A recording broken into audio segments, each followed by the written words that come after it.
الحمد لله وكفى وسلام على عباده الذين اصطفى خصوصا على سيد الرسل وخاتم الأنبياء وعلى آله وأصحابه الأتقياء. أما بعد فأعوذ بالله من الشيطان الرجيم. بسم الله الرحمن الرحيم. هل ينظرون إلا الساعة أن تأتيهم بغتة وهم لا يشعرون. الأخلاء يومئذ بعضهم لبعض عدو إلا المتقين. هل ينظرون الا الساعة، یہ لوگ نہیں انتظار کر رہے مگر قیامت کا، ان تأتیہم بغتہ، جو آئے گی ان کے پاس اچانک، وہم لا یشعرون، اور ان کو شعور بھی نہیں ہوگا.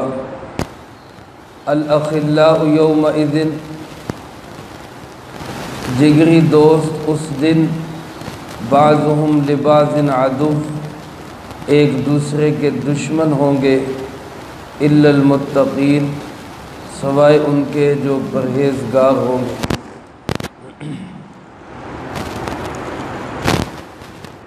سورۃ الزخرف کی اس آیت نمبر 66 اور 67 میں اللہ رب العالمین نے آخرت کے ایک منظر نامے کو بیان فرمایا ہے. جس طرح قرآن کریم کے اندر عقیدہ توحید کو خاص اہمیت دی گئی ہے اور بڑی شدت کے ساتھ، بڑے دلائل کے ساتھ اور بہت زیادہ ہی اس مضمون کو زور دے کر بیان کیا گیا ہے کہ اللہ ایک ہے، اس کا کوئی ساجی اور شریک نہیں ہے. اسی طرح قرآن کریم کے اندر سب سے زیادہ جس مضمون پہ زور دیا گیا ہے ان میں سے ایک عقیدہ آخرت ہے. مرنے کے بعد کی زندگی، قیامت کا دن، روز جزا، حساب کتاب کا دن، اس کو مختلف ناموں کے ساتھ، مختلف صفات کے ساتھ اللہ پاک نے بیان فرمایا. ایک مسلمان ہونے کے ناطے میرا آپ کا ایمان ہے یہ دنیا عارضی ہے، ختم ہو جانے والی ہے، مٹ جانے والی ہے، فنا ہو جانے والی ہے. آخرت باقی ہے، ہمیشہ رہنے والی ہے، کبھی نہ ختم ہونے والی.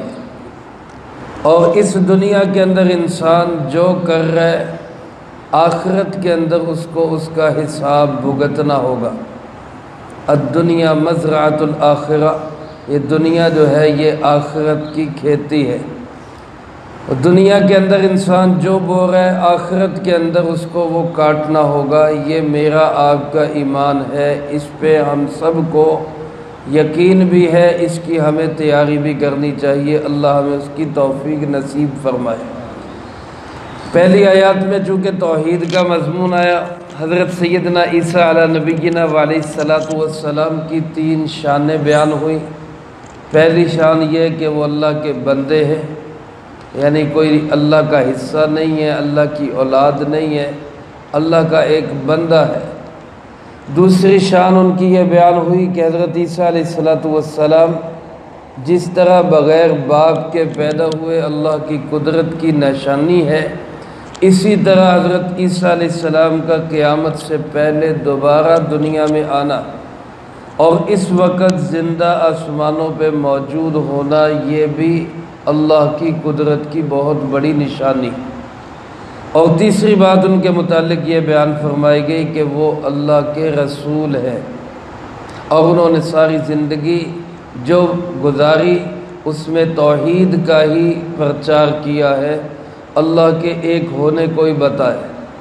لیکن بہت سارے لوگوں نے ان کی مخالفت کی، ان کی رسالت کو تسلیم نہیں کیا، مقابلہ کیا، ایسے لوگوں کو، اور جو جناب نبی پاک صلی اللہ علیہ وسلم کی مخالفت کر رہے ان لوگوں کو، اور آج جو دین حق کی مخالفت کر رہے ان سب کو قرآن کریم مخاطب کرتے ہوئے کہتا ہے کہ یہ لوگ کیا چاہتے ہیں کہ قیامت آ جائے، اسی انتظار میں بیٹھے ہوئے ہیں کہ قیامت آ جائے، آنکھوں کے سامنے نظر آنے لگ جائے سارا کچھ تو پھر ہم تسلیم کریں گے۔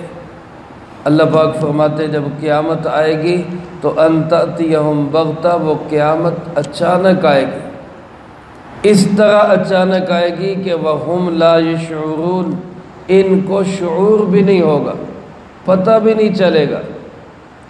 میرے محترم دوستو، ایک اجتماعی قیامت ہے پورے جہان کا مٹ جانا، ایک انفرادی قیامت ہے ایک آدمی کا مٹ جانا، ایک آدمی کا مر جانا۔ آپ حضرات دیکھیں بھی جب ایک آدمی کو موت آتی ہے کوئی پتہ چلتا ہے؟ چلتے چلاتے جیتا جاگتا انسان اچانک کسی حادثے کا شکار ہوتا ہے اور وہ جاتا ہے، پتہ ہی نہیں چلتا۔ صبح بندہ گھر سے نکلتا ہے، پتہ نہیں کیا کیا عزائم لے کے نکلتا ہے، کیا کیا ارادے لے کے نکلتا ہے، لیکن واپسی جب گھر آتی ہے تو خود نہیں واپس آتا، وہ کسی اور کے ساتھ واپس آتا ہے۔ وہ پہلے گیا تھا تو زندہ تھا، اب آیا ہے تو میت بن کے آ گیا۔ یہ اللہ کی قدرتیں ہیں، اچانک موت آتی ہے۔ جو مر گیا فرمایا اس کی قیامت تو شروع ہو گئی، اس کی تو قیامت لگ گئی اس کی۔ تو جس طرح یہ ایک آدمی کی انفرادی قیامت اچانک آ جاتی ہے، پتہ بھی نہیں چلتا، شعور بھی نہیں ہوتا، اسی طرح فرمایا کہ جو بڑی قیامت آئے گی تو اس قیامت کا بھی پتہ ہی نہیں چلے گا، شعور ہی نہیں ہوگا، احساس ہی نہیں ہوگا۔ علامات، نشانیاں وہ دنیا کے اندر مسلسل آ رہی ہیں، بڑی بھی نشانیاں آنے والی ہیں، لیکن جب قیامت آئے گی میرے بھائیوں، حدیث پاک میں آتا ہے اسی طرح دنیا آباد ہوگی۔ یہ نہیں کہ لوگ پہلے ہی چھوڑ چکے ہوں گے کہ بھئی آ گئی قیامت، آ گئی، چھوڑ دو سارا۔ آپ صلی اللہ علیہ وسلم نے چند ایک مثالیں دی ہے جن کا مفہوم یوں ہے کہ دکاندار، تاجر، کپڑے بیچنے والے کپڑے پھیلا کے بیٹھے ہوں گے، گاہک خرید رہے ہوں گے، کاروبار چل رہے ہوں گے، دنیا اسی طرح ادھر سے ادھر بھاگ دوڑ رہی ہوگی، اچانک قیامت آ جائے، یعنی کہ بسی بسائی دنیا پر، آباد دنیا پر، جیتی جاگتی دنیا پر، بھاگتی دوڑتی دنیا پر اچانک اللہ کی طرف سے قیامت برپا ہو۔ اور فرمایا کہ ایسی طرح آئے گی کہ انسان کو کچھ کرنے کا موقع بھی نہیں ملے گا، پتہ ہی نہیں چلے گا۔ اور اس دن ایک صورتحال کیا ہوگی، بڑی عجیب آیت مبارکہ ہے۔ فرمایا الاخلاء، اخلاء خلیل کی جمع، خلیل کہتے ہیں جگری یار اور جگری دوست کو جس سے بڑی محبت ہو۔ اللہ پاک فرماتے ہیں جو جگری دوست اور محبت اور دنیا کے اندر جو آپس میں ایک دوسرے کے ساتھ تعلق ہوگا، یہ سب کے سب اس دن دشمنی میں بدل جائیں گے۔ یہ دوستیاں دشمنیوں میں بدل جائیں گی، محبتیں نفرتوں میں بدل جائیں گی۔ سوال یہ ہوتا ہے کہ انسان کے محبتیں تو انسان کی اللہ کے نبیوں سے بھی ہیں، محبتیں تو انسان کی اولیاء اللہ سے بھی ہے، محبتیں تو انسان کی اپنے بھائیوں سے، بہنوں سے، ماں باپ سے، بیوی بچوں سے بھی ہے، محبتیں تو انسانوں کی اپنے دوستوں سے، کاروباری لوگوں سے بھی ہوتی ہیں۔ تو کون سی محبتیں ہیں کہ جو قیامت کے دن دشمنیوں میں بدل جائیں گی؟ تو شیخ ابن عربی رحمۃ اللہ علیہ نے لکھا ہے کہ محبت 4 طرح کی ہوتی ہے، 4 طرح کی محبتیں ہوتی ہیں۔ ایک ہے محبت روحانی، ایک ہے محبت قلبی، ایک ہے محبت دنیاوی، اور ایک ہے محبت نفسانی۔ یہ 4 قسم کی محبتیں۔ ان میں سے جو پہلی 2 محبتیں ہیں روحانی اور قلبی محبتیں، یہ تو دشمنی میں نہیں بدلیں گی، یہ تو اسی طرح قائم و دائم رہیں گی۔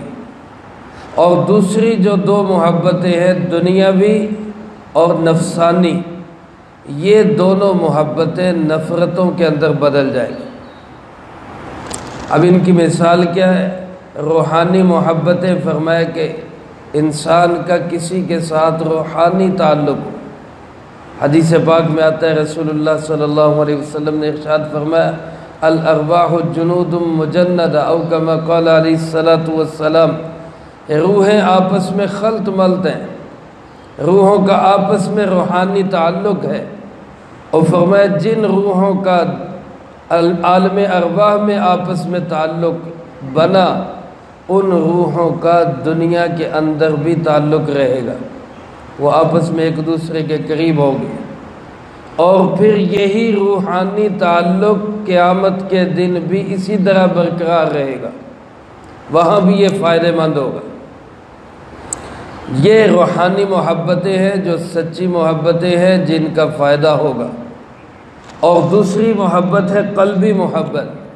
قلبی محبت ہوتی کسی کی نیکی، تقوی، ایمان، دیانت اور کسی کے عظمت کی وجہ سے دل کے اندر جو محبت ہوتی، جیسے کہ حضرات انبیاء علیہ السلام کی محبت، صحابہ کرام رضی اللہ تعالیٰ عنہ مجمعین کی محبت، اہل بیت عظام رضی اللہ تعالیٰ عنہم کی محبت، اولیاء اللہ، بزرگان دین، مشائخ امت، فقہاء امت کی محبت، نیک لوگوں کی محبت، یہ قلبی محبت ہے۔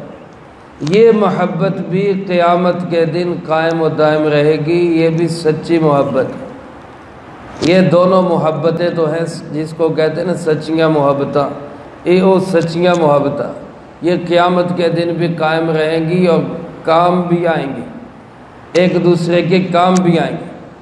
اس کے بعد تیسری محبت ہے دنیاوی محبت، جو انسان آپس میں ہمسائے کی ہمسائے سے ہو جاتی، ایک دوسرے کے ساتھ تعلق ہو جاتا ہے، یا اسی طرح کاروبار کسی کے ساتھ انسان کرتا ہے تو اس سے تعلق بن جاتا ہے، یا اسی طرح ہمارا دنیا کے اندر کسی کے ساتھ، پارٹی کے ساتھ کوئی سیاسی تعلق بن جاتا ہے، کسی M N A M P A کے ساتھ تعلق بن جاتا ہے، ان کا ووٹروں کے ساتھ بن جاتا ہے۔ یہ تعلقات چونکہ ہوتے ہیں مفادات پہ مبنی، ان کا محبتیں دلی نہیں ہوتی، یہ ہوتی صرف مفادات کی۔ ایک تاجر سے آپ کام کر رہے ہیں، آپ کو پتہ ہے میرا اس سے مفاد وابستہ ہے، میں اس کے ساتھ چلوں گا تو یہ مجھے فائدہ دے گا، میں اسے فائدہ دوں گا۔ یہ محبت مفادات پہ مبنی، اس محبت کا اثر مفادات تک ہی ہوتا ہے۔ ادھر اس تاجر نے آپ کو کوئی نقصان پہنچا دیا یا آپ کا کوئی نقصان ہو گیا، آپ کی محبت ختم ہو جائے گی۔ ہمسائے کے ساتھ تعلق ہے، مفادات کا ہے، وہ آپ کو فائدہ پہنچا رہے، آپ اس کو فائدہ پہنچا رہے، لیکن ادھر کہیں کوئی غلطی ہو گئی، اس سے کوئی نقصان ہو گیا، آپ کا یہ مفادات کا تعلق یہ دنیا کے اندر ہی دشمنی میں بدل جاتا ہے۔ اور اسی طرح دوسری چیزیں ہیں، میں ساری وضاحت نہیں کرتا، آپ حضرات سمجھتے ہیں اس کو۔ تو یہ جو تعلق ہے یہ ہے دنیاوی محبت، یہ دنیا کی حد تک تو، مفادات کی حد تک تو قائم رہے گی، آخرت کے اندر جب انسان وہاں جائے گا وہاں یہ محبت نفرت کے اندر بدل جائے گی۔ اور چوتھی اور آخری محبت ہے نفسانی محبت، جہاں انسان اپنے نفس کی خواہش سے محبت کرتا ہے۔ خامند اور بیوی کی محبت ہے، بیٹے کی اور باپ کی محبت ہے، یہ ایک نفسانی محبت ہے، فطرتی محبت ہے۔ اس کا تعلق بھی اس دنیا کی حد تک تو صحیح رہتا ہے، لیکن جب یہ آخرت میں جائیں گے وہاں یہ محبت نفرت میں بدل جائے گی۔ قرآن کریم میں فرمایا نہیں، یوم یفر المرء من اخی، جس دن آدمی اپنے بھائی سے بھاگے گا، وامہ وابی، ماں سے بھاگے گا اور باپ سے بھاگے گا، وصاحبتہ واخی، اور اپنی بیوی سے بھاگے گا، اپنے بچوں سے بھاگے گا، سب سے ایک دوسرے سے منہ پھیر لے گا کہ کہیں مجھے کسی کو نیکی نہ دینی پڑ جائے۔ یہ نفسانی محبتیں یہ بھی بدل جائیں گی، یہ بھی ختم ہو جائیں گی۔ تو اس لیے اصل جو محبت برقرار رہے گی وہ ہے روحانی محبت اور قلبی محبت۔ ہاں اگر کوئی باپ اپنی اولاد کے ساتھ اس لیے محبت کرتا ہے کہ اولاد سے محبت کرنے کا اللہ کا حکم ہے، نبی کریم صلی اللہ علیہ وسلم کی سنت ہے، میں اپنے نفس کی خواہش سے محبت نہیں کر رہا، اللہ کے حکم سے محبت کر رہا ہوں، رسول اللہ صلی اللہ علیہ وسلم کی سنت سمجھ کے محبت کر رہا ہوں، تو یہ محبت نفسانی نہیں رہے گی، یہ محبت بھی قلبی بن جائے گی۔ خاوند اور بیوی ایک دوسرے سے محبت اس لیے کرتے ہیں کہ ہمارے جسم ملے ہوئے ہیں، یہ آپس میں نفسانی خواہشات ہیں۔ ایک یہ ہے کہ خاوند اور بیوی اس لیے محبت کریں کہ حدیث پاک میں آتا ہے جب خاوند بیوی کو اور بیوی خاوند کو محبت کی نگاہ سے دیکھتے ہیں اور مسکراتے ہیں تو اللہ رب العالمین اس کیفیت کو دیکھ کے آسمان کی بلندیوں پہ اللہ بھی مسکراتے ہیں۔ اب یہ محبت قلبی محبت بن گئی، تو اس لیے اپنی محبتوں کو محض نفسانی نہ رہنے دے، مفادات کی محبتیں نہ رہنے دے، بلکہ ان کو قلبی محبتیں بنائے، روحانی محبتیں بنائے۔ حدیث پاک میں آتا ہے جب قیامت کا دن ہوگا اللہ رب العالمین اعلان فرمائیں گے این المتحابین بجلالی، کہاں ہیں میری عظمت کی وجہ سے محبت کرنے والے، کہاں ہیں وہ لوگ جو میری عظمت اور میرے جلال کی وجہ سے ایک دوسرے سے محبت کرتے تھے، وہ کدھر ہیں؟ الیوم اذلہم تحت ذلی، آج میں ان کو اپنے سائے میں جگہ دوں گا، او کما قال علیہ الصلوۃ والسلام، یہ حدیث قدسی ہے۔ اللہ رب العالمین فرمائیں گے کہ میری وجہ سے محبت کرنے والے کہاں، میری عظمت کی وجہ سے اللہ کا حکم ہے اس لیے محبت کرنے والے وہ کہاں ہیں؟ آج میں ان کو اپنے سائے کے نیچے جگہ دوں گا۔ عرش کے دن جب کوئی سایہ نہیں ہوگا، اللہ کے عرش کا سایہ ہوگا، ان اللہ کے لیے محبت کرنے والوں کو اللہ اپنے عرش کا سایہ نصیب فرمائے۔ حدیث پاک میں آتا ہے رسول اللہ صلی اللہ علیہ وسلم نے ارشاد فرمایا جس کا مفہوم یوں ہے کہ اللہ کے لیے محبت کرنے والے مشرق و مغرب میں بھی ہوں گے، یعنی ان کے درمیان اتنی دوری ہے کہ ایک مشرق میں ایک مغرب میں ہے، لیکن ان کی محبت اللہ کے لیے ہے، تو اللہ پاک قیامت کے دن ان کو بھی اکٹھا کر دے گا، یہ بھی وہاں پہ ایک جگہ پہ اکٹھے ہوں گے۔ تو میرے محترم دوستو، اپنی محبتوں کا تعلق ہم مال کو، مفادات کو، دنیاوی چیزوں کو نہ بنائیں، اپنی محبتوں کا تعلق ہم نفس کی خواہشات کو نہ بنائیں، اپنی محبتوں کا تعلق ہم روحانی بنائیں، قلبی بنائیں، اللہ کے لیے بنائیں۔ من احب للہ، فرمایا جس نے اللہ کے لیے محبت کی، وابغض للہ، اللہ ہی کے لیے نفرت کی۔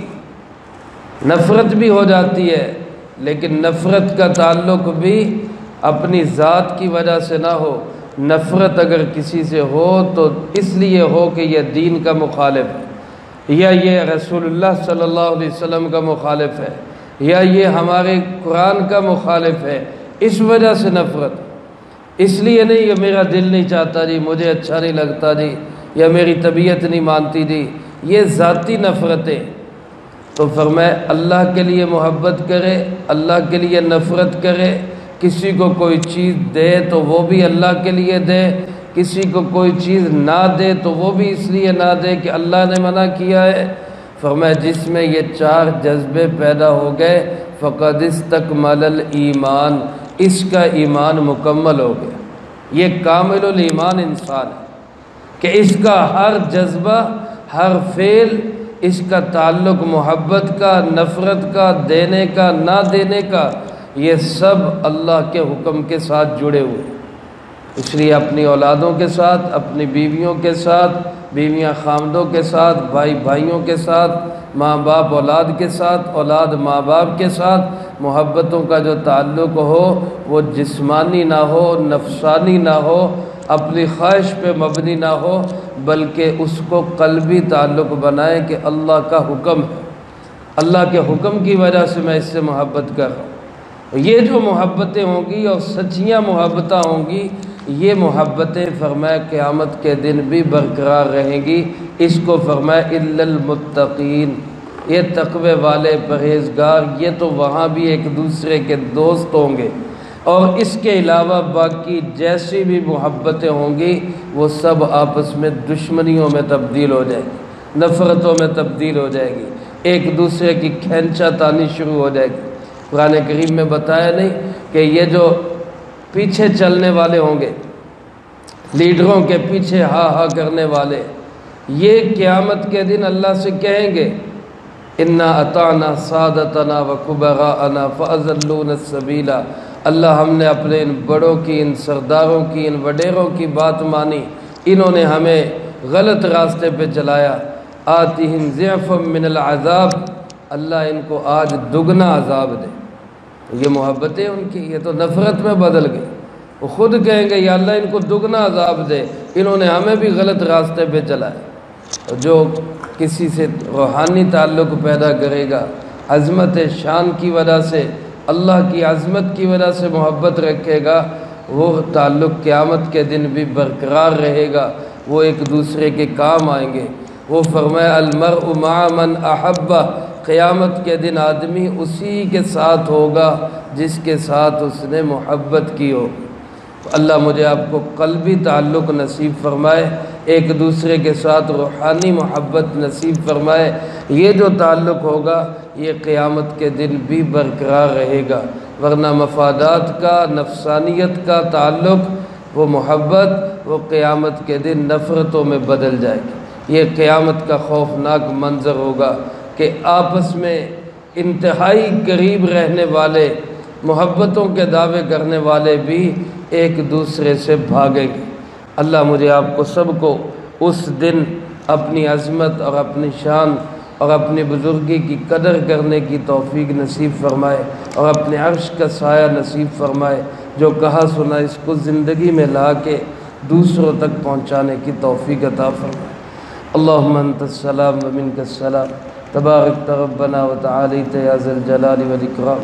اللہم اعنا علی ذکرک وشکرک وحسن عبادتک، اللہم احسن عاقبتنا فی الامور کلہا واجرنا من خزی الدنیا وعذاب الآخرہ۔ اللہم باقیتا کباقیت الولید، اللہم استر عوراتنا وآمن روعاتنا، اللہم انا نجعلک فی نحورہم ونعوذ بک من شرورہم، اللہم اکفنا بحلالک عن حرامک واغننا بفضلک عمن سواک، اللہم اکفنا کل مہم من حیث شئت ومن این شئت، رب اغفر وارحم وانت خیر الراحمین۔ اے مولا کریم، اس پورے ہفتے میں جتنا درس قرآن ہوا، یا اللہ ان احباب نے جو جو اعمال کیے، ان طلب عزیز نے، طالبات نے جو پڑھائی کی، اللہ اس سب کو اپنی بارگاہ میں قبول فرما۔ اے اللہ پاک، ان مقبول اعمال کا اجر و ثواب ہمارے پیارے آقا جناب نبی پاک صلی اللہ علیہ وسلم کو پہنچا۔ آپ علیہ السلام کو ہم سب کی طرف سے بہترین جزائے خیر نصیب فرما۔ آپ کے توسل سے تمام انبیاء، تمام صحابہ، تمام اہل بیت، ازواج مطہرات، بنات اطہار، نبی پاک صلی اللہ علیہ وسلم کی امت کے وہ تمام لوگ جو اس دنیا سے جا چکے، جو موجود ہیں، جو قیامت تک آئیں گے، اللہ سب کو اس کا اجر و ثواب نصیب فرما۔ بالخصوص حاضرین مجلس میں سے جس کے جو عزیز و اقارب، رشتہ دار، دوست، احباب، اساتذہ، مشائخ، والدین اس دنیا سے جا چکے، اللہ ان سب کو اس کا اجر و ثواب نصیب فرما۔ خصوصی طور پہ آج ہمارے نہایت ہی محترم حضرت قاری محمد صدیق صاحب رحمۃ اللہ علیہ، ان کی اہلیہ محترمہ کا انتقال ہو گیا ہے۔ 10 بجے جنازہ ہوگا دارالعلوم کے سامنے پہاڑی والی گراؤنڈ میں۔ تمام حضرات جنازے میں بھی شرکت فرمائے اور دعا فرمائے اللہ ان مرحومہ کو اس کا پورا اجر و ثواب نصیب فرما۔ اللہ تمام مرحومین کی قبور کو جنت کا باغ بنا، سب کے درجات کو بلند فرما، سیئات کو حسنات سے تبدیل فرما، کروٹ کروٹ چین سکون اطمینان نصیب فرما، اگلی تمام منزلیں سب کی آسان فرما۔ اللہ جتنے میرے بھائی، میرے بچے بیٹھے ہوئے، اللہ جس کے دل میں جو حاجت، جو تمنا، جو آرزو، جو کسی کی مشکل ہے، اپنے پاک کلام کی برکت سے سب کی مشکلوں کو حل فرما۔ اللہ کوئی مقروض بیٹھا ہے تو اس کے قرضے کی ادائیگی کی